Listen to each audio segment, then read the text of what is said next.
어제 국민의힘에서 모 유튜브 방송에서 찌라시 수준도 안 되는 음모론을 근거로 공소 취소 거래서를 퍼뜨리며 이재명 대통령을 공격하고 있어서 한마디 하겠습니다. 법률가들이 국민의힘에 굉장히 많을 텐데 공소 취소 제도에 대해서 모르실 리가 없다고 생각합니다. 정말 그야말로 근거 없는 무책임한 의혹 제기일 뿐이고 형사소송법이 검사에게 공소 취소 권한을 부여하고 있는 취지와 현재 공소 취소 운영 실무 시스템을 고려하면 그러한 거래 자체가 있을 수 없다는 것을 충분히 알고 있을 텐데 그렇게 그런 거래서를 퍼뜨리는 이런 행태 그리고 대통령을 공격하는 행태에 대해서 결코 용납할 수 없다는 점을 말씀드립니다. 우리 형사소송법상 제255조에서 검사의 공소 취소 제도에 대해서 규정하고 있는데 이는 이미 기소가 되어 재판이 진행되고 있지만 재판 진행 경과상 공소 유지가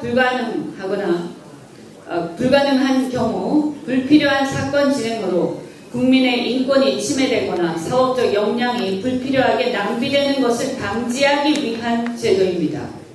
따라서 현행법상 공소 취소는 재판 진행 중 증거 부족이 명백한 경우로 드러난 사건 혹은 고소가 취소된 경우 등 유죄 판결이 불가능하다고 판단되는 극히 예외적인 경우에서 가능합니다.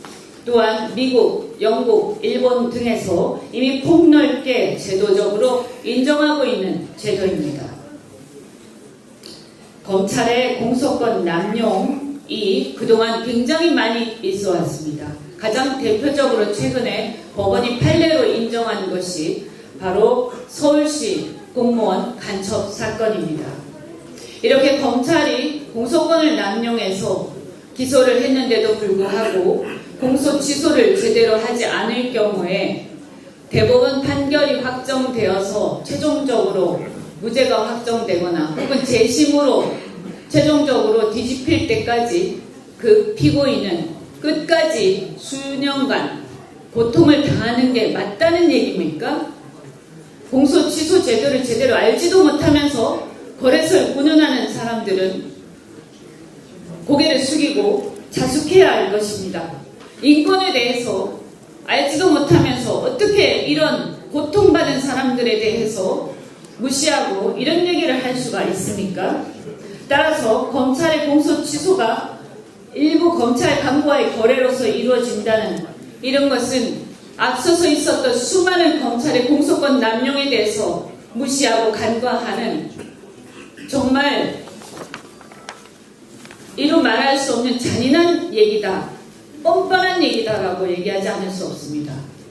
현재 검사의 사법적 권한은 크게 수사권과 공소권으로 나눠볼 수 있는데 공소 취소는 공소권에 속하는 것이어서 검찰 개혁의 내용 즉 검찰의 수사기소 분리와 아무런 상관이 없습니다. 그런데 무슨 거래 운운하는 것입니까? 아무 말 대잔치로 말을 만들어내고 그런 근거 없는 찌라시 수준의 음모론은 그대로 인용해서 대통령과 정부를 공격하는 국민의힘은 자성해야 할 것입니다. 우리 당은 바로 이틀 전인 3월 9일 공소 취소 제도에 관한 정책 토론회를 개최해서 검사의 공소권 남용 법리를 연구하고 그에 대한 사법적 통제 제도까지도 고민한 바가 있습니다. 이와 같은 상황에서 현 정부가 검찰과 형사재판에 대한 공소 취소를 두고 거래했다는 것 자체가 말이 되지 않습니다. 사실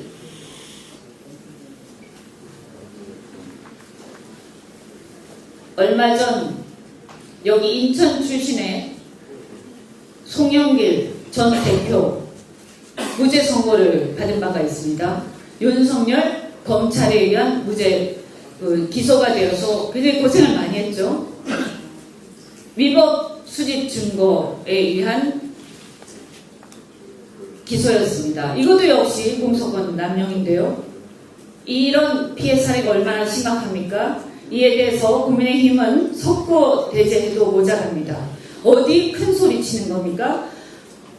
물론 가짜 뉴스의 폐해를 근절하는 대책, 그리고 이러한 통제되지 않는 사각지대에 놓인 뉴미디어에 대한 대책 심각하다고 생각하고 당과 국회 차원에서 철저히 대책을 세우겠습니다. 하지만 이런 것들을 이용해서 대통령과 정부를 공격하는 국민의힘은 자성하고 윤석열 정부가 만들어낸 그 검찰이 만들어낸 해악에 대해서 석고대제부터 하시기 바랍니다.